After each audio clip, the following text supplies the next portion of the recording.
Our laundry room and pantry redesign has been built slowly, one DIY project at a time. Projects like this never happen all at once, or even overnight. They're built piece by piece with a little planning, a little patience, and a lot of revisiting the same space. Most days, it feels like you're just chipping away, but every once in a while, you step back and realize it's starting to take shape. If you're new here, I'm Molly, and welcome to the channel. We have officially reached the part of the project where everything almost feels complete, but not quite. Cabinets are installed, trim and molding is installed, painting is finished, and all that's left is one final cabinet door to tie everything together. So today we're wrapping up the very last part of the build to clear the way for styling and decorating. The good news is that I have built cabinet doors before, so I don't feel like I'm going into this totally blind. But I did create a little sketch here on my iPad just to mark down measurements and all of the pieces I need to cut before we actually go out to the saws. We are only adding a door to the cabinet over here. These are going to remain open shelves. And I was going back and forth between one big door and two small doors that open from the center. And we actually landed on one big door for one major reason, and that is when the washer lid is open over here. Sorry for the dogs.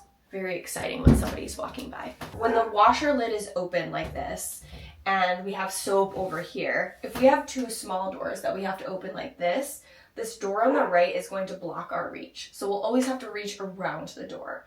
But if we have one big door that opens to the left like this, it's totally clear and easy for us to reach the soap or the OxyClean or stain spray or whatever it is that we need to quickly get to. If I was looking at this from a purely design perspective, I do think two small doors would look cuter and break up that like big open panel. But I think in this case, function beats form, and I do want to make sure that it's easily accessible. So we're going to do one big panel door. There's many ways to dress the door up. We can add trim to it later. We could do a little like detailed cutout on the top. But right now I just want to get the door built, and then we'll figure out how we can change things and evolve the space once we use it a little bit. Totally just dropped my coffee mug. I'm going to take some measurements. I'll mark everything down on my drawing here, and then we'll head out to the barn to start cutting some wood.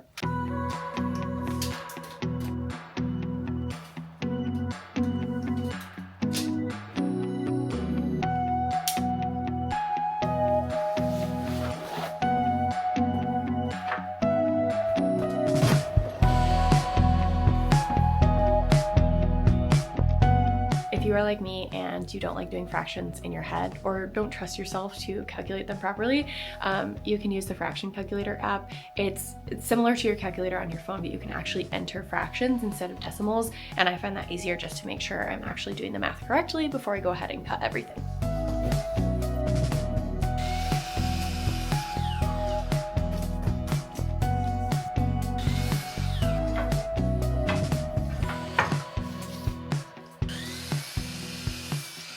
Oh my gosh, it is freezing outside. I can't feel my fingers anymore.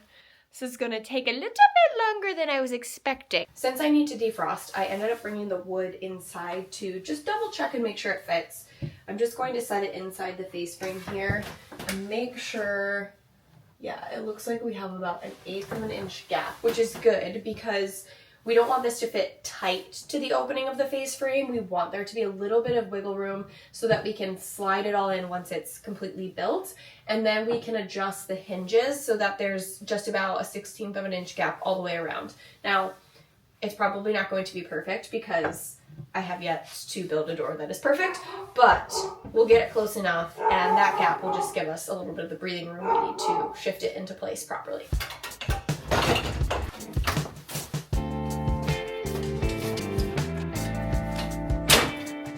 Okay, big update on the freezing hand situation. I completely forgot that we have a little like space heater thing. This was installed by the previous owners, and I just turned it on so I can heat my hands. Yay! Can you see my breath? Oh my gosh, it's so cold! Okay, now that we have our pieces cut and I have acquired some gloves to keep one hand warm at a time, we need to cut the groove in all of these pieces. So our rails are the horizontal pieces, our stiles are the vertical pieces, and all 4 of these pieces that will create the frame need to have a groove cut into them for 2 reasons. One, it will hold the panel. So the 1/4 inch plywood we're going to cut to kind of create that door face, that's going to slide into the groove. And then the tenons we're going to cut on the ends of the horizontal rails will slide into that groove as well, so that everything kind of fits together like a puzzle when we glue it all together. So I need to set up the table saw here to cut that 1/4 inch groove, and I can't decide. I'm not sure if I'm going to set up the dado blade. That's the blade that has multiple blades, so we can cut one big thick groove at a time. I feel like I've done that before for the 1/4 inch and it was too big, so the panel kind of wobbled in place, but it would make this faster. So I think I am going to set it up. I'm gonna set up the dado blade. We'll run a couple test pieces through. Highly recommend doing that. Don't use your final cut because we know these are cut to the right length, and I actually don't think I have any more or enough scrap left to make new pieces. So we need to preserve these. I'm going to run a couple of pieces through to test it, make sure the groove is exactly what we want it to be, and then we can run our final 4 frame pieces through.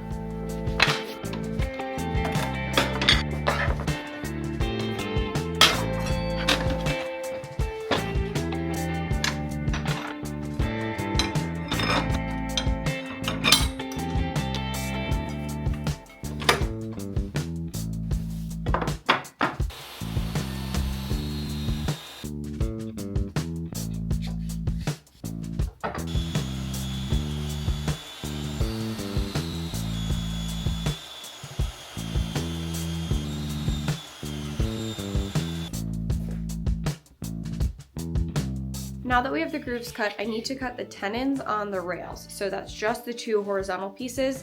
The vertical pieces will stay as is. The tenons will basically be a little notch out on the end here that will fit into the groove on the vertical stiles. So I'm going to keep the dado blade in place. I'm just going to measure back the depth of the groove, so that's 3/4 of an inch, make a pencil mark, and then we can just remove material on both sides to create a little tab that will slide into the groove.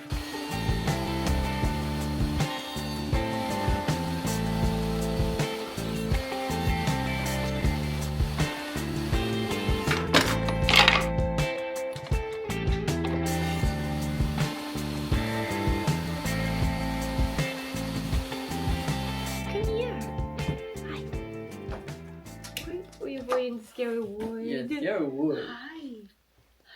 If you can't eat it, it's scary. I love you. Thank you. Thank you for the snooze and kisses. You're so beautiful. This is Junie. It's still on, hopefully. Oh my god, nuh-uh. Oh. I don't know when I turned that off. When did I turn that off? Well, it is what it is now. Okay, we've migrated back inside to warm up, and I've got the little tenons or tabs cut, so you can see they would in theory fit perfectly in this groove. They are just the tiniest bit too big, so instead of adjusting the saw and running them all back through and risking cutting them too small, what I'm going to do is just take my little sanding block here and just lightly sand them, test the fit, sand them again, test the fit, because it's so minuscule that I don't want to like make them too small and then have to recut everything. So I think just sanding it will allow us to get the tightest and most perfect fit so that they fit into the groove and everything can slot together.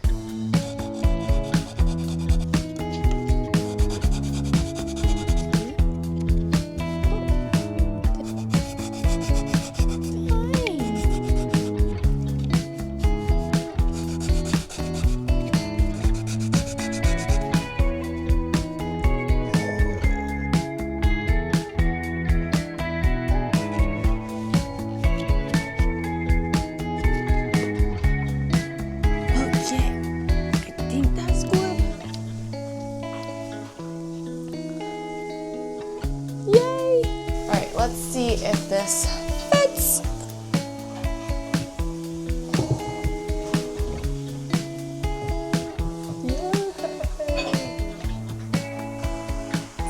Now that we know the frame fits, we need to cut the panel insert that's going to slide in between all of those pieces in the groove.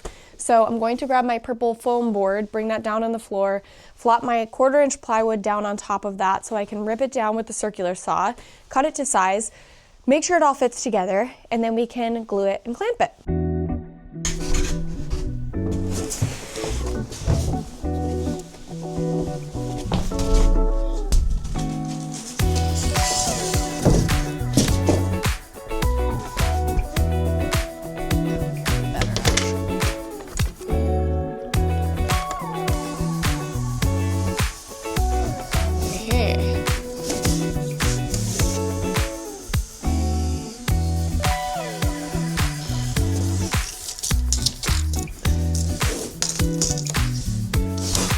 we've got our panel cut now, so I'm going to dry fit everything with the frame included to make sure this fits properly before we glue everything up.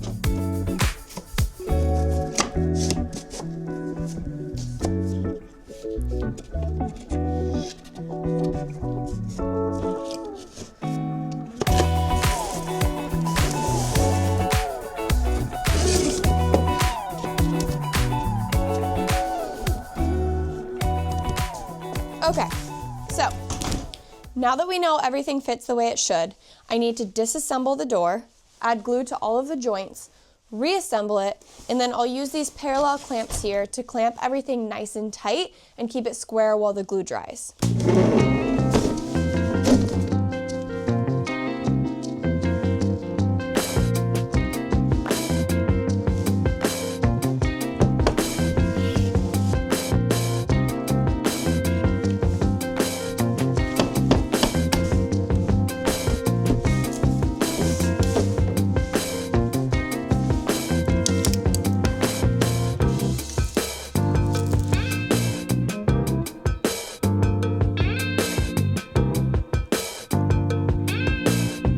We officially have a glued up cabinet door. All of the joints are nice and tight, and now we need to sand it all down smooth. For the most part, there aren't any super raised edges, but there's a little bit of like glue that peeked out once we tightened everything with the clamp, so I want to sand that all down. And then there's one tiny little split at one of the seams, so I'm going to add a little bit of wood putty there just to fill that seam up before we get into priming and painting.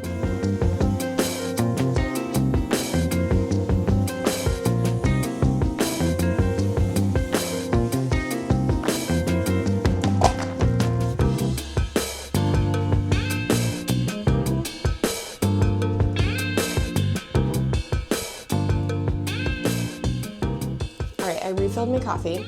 We are waiting for the wood putty to dry so we can sand the doors down one more time, hopefully one more time. I think that should be enough. And I came into the laundry room to figure out where I want to install my hinges. And I watched a video on YouTube to remind myself of how to install them, which I highly recommend if you're doing tasks that you don't do often.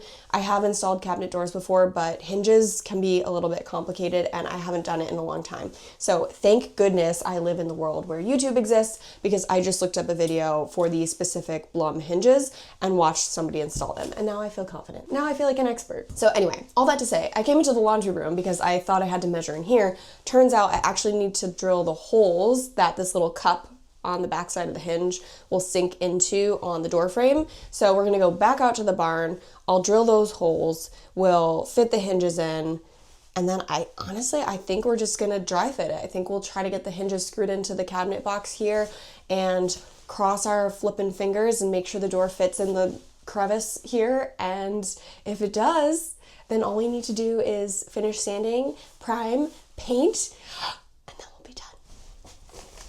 we're going to use this little contraption to drill the holes in the cabinet door frame for our hinges.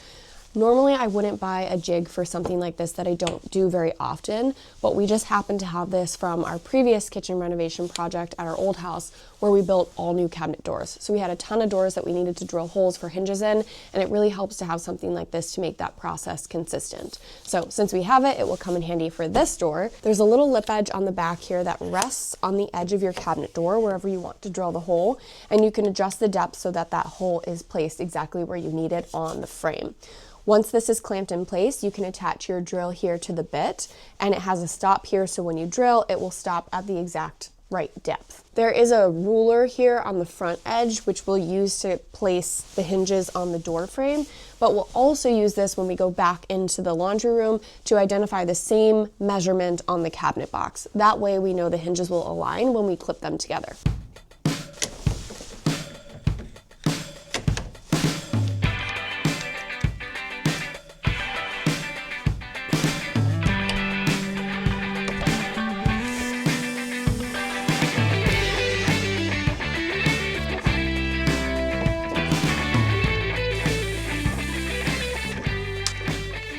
Holes are now drilled. I did have to go a little bit rogue and adjust some things to accommodate my skinny frame. This is just 1.5 inches wide. Typically they're like 2 1/4 inches wide, so you have a little more room to fit that hole you know, in the middle of that frame. But because this is so skinny, I had to adjust it, and we did blow through this inside edge a little bit. But it's going to be fine. The cup fits perfectly, just like that.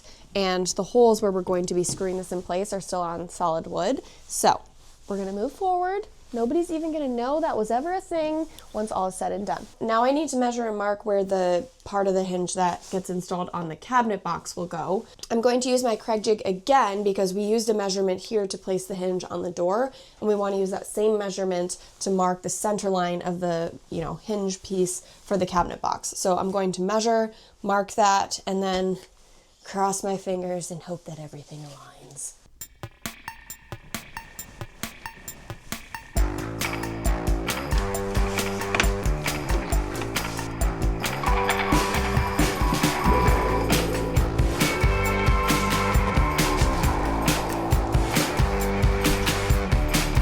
There we go.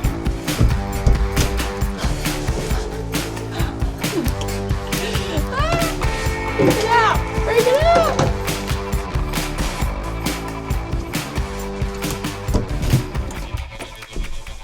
We officially have a door that fits.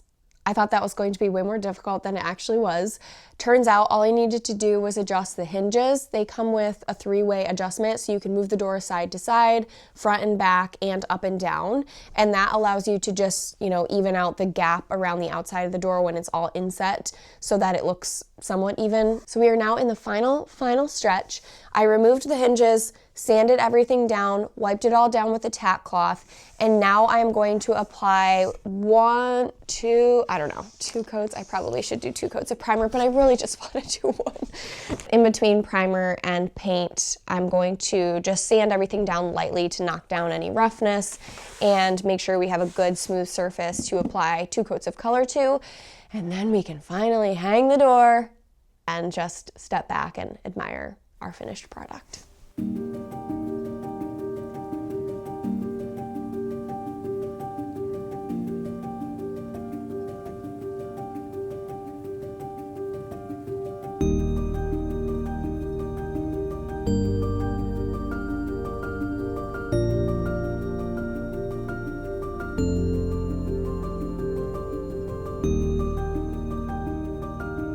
All right, you guys, we officially have a finished cabinet door, completely painted, ready to be installed. All I need to do is pop these hinges back into the holes we have drilled. Should be pretty easy because we already dry fit everything, so they'll pop right back in place.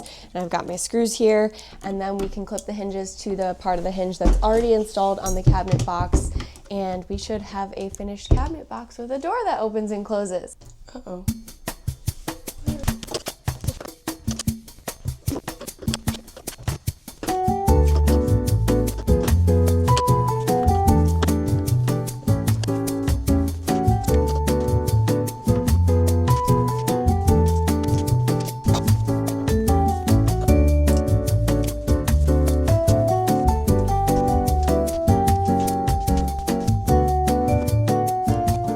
Door is installed, everything fits, it opens and closes just as we want it to. I've used the adjustments on the hinges to try to even out the gap around the outside of the door as best I could. It's not perfect, but it's close enough, which is good enough for me. I just added this little piece of tape here on the side so I can easily open and close the door without a handle. I did order an unlacquered brass handle that is on its way to us, so hopefully in the next few days I'll be able to get that installed while we work on filling this whole space up. So we are going to wrap this video up here. Thank you for hanging out with me and finishing up the last little bit of the project. I'm so excited to bring in all the pantry goodies, fill these cabinets with laundry stuff, and tie a nice little bow around this project. If you liked the video, make sure to give it a thumbs up, hit that subscribe button, click the bell notification so you don't miss out on future videos, and share it with a friend if you think it's something they would like, and I will catch up with you next time.